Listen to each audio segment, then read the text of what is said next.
I watch professional poker videos sometimes. Sometimes I'll get on a little bit of a binge. I have to keep a little bit of a distance from it because I think part of what I like about watching professional poker is I like to live vicariously through these people who make a lot of money by sitting at a table and flinging pieces of paper and plastic before them. Like, I like the idea of money for nothing. And it's not for nothing. Poker is a legitimate skill. It's very, very impressive people who have made it that far. It kind of seems like a bit of a toxic community, though. And I have to distance myself from that toxicity. But one clip that I really like is what's considered like one of the greatest, if not the greatest, folds of all time, where a guy, I mean, I'm not going to try to explain in detail what happens. It was at the European Poker Tour, a guy named Joop van den Boogaard against a guy named Ben Wilanovsky. And what happens is Joop has the second best possible hand that he could have, and Wilanovsky has the first, like the number one best hand that you can have. And Wilanovsky goes all in, and after a while of considering, Joop takes into consideration a few things about how Wilanovsky has acted, and he folds the second best hand. That most people would think like, well, there's such a small percentage that the other player would have the best hand, that why would you fold that? And indeed, why would he fold that? There was just something in him that said, walk away from this. And he ended up placing 4 or 5 spots higher than he would have had he, had he gone all in and lost that.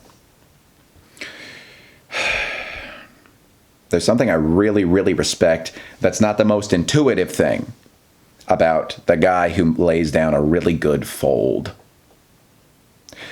The people that mostly get the respect in the poker world are the people who make outlandish bets, huge bluffs, or, just have a really good hand and just roll with it well and win. That's what's more fun to see, right? It's not fun to see a person fold because they automatically lose that hand.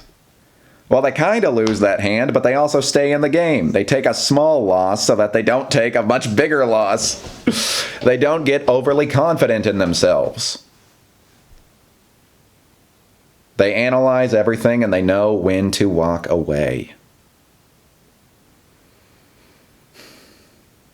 It's hard because it's been such a tough struggle getting myself to even get into the game of life, of anything that requires any level of emotional risk, that the idea of walking away from things doesn't automatically seem noble to me. It's not something that seems like it should be something that I should learn. But it is the classic: to follow anything, you have to stop following other things. You can only do one thing at a time. And oftentimes you can only really dedicate yourself to one discipline in your life at a time. Maybe you can have a few. Maybe you can cycle back around between a few. But you gotta get focused, homie. And when you realize that the odds are not necessarily perfectly in your favor, sometimes it even looks like they're in your favor, but you just have a gut feeling saying, walk away. Like, are you going to listen to it? Are you going to listen to those feelings? A lot of people don't. It's called like the gambler's fallacy or something, that like, because you put all your chips into a basket already, you should keep putting more chips into it. Because it will justify, you want to convince yourself that it was justified to put those initial chips in there. Yeah, it's hard that when you fold, you lose all the chips that you already put in there. And it's really, really hard to convince yourself that there was some real wisdom in not putting any more in there. Sometimes you'll walk away too early. Sometimes you will. And that's another thing that's hard about folding. I mean, you can see best folds compilation, and that one that I mentioned is generally considered like number 2 or number 1. And then there's the best bluffs compilation. There are times when you walk away, and if you had just stayed in, you would have had it all.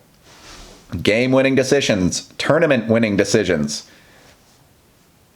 Sometimes come down to like a person bluffing and another person buying into it and folding.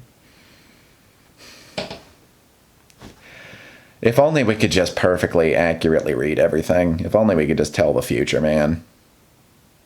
It almost feels like if we could even will the idea of having these kind of superpowers of all-knowing, omniscience, clairvoyance, whatever you want to call it, like, why can't it just exist?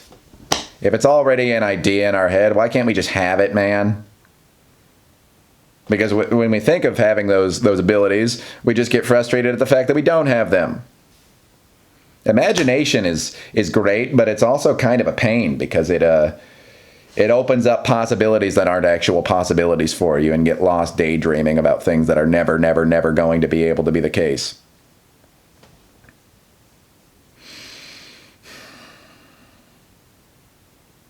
But one thing that is always the case is that you always have a decision before you. Even ones that have become so unconscious that they don't even feel like decisions anymore, you're always making decisions. And perhaps we can use our imagination to support ourselves and keep reassuring ourselves that we did what we felt we should do, and that was the best thing that we could do. I mean, at the very least, it's the only thing that we could do. So maybe we could just use our imagination to tell ourselves that it was the right decision.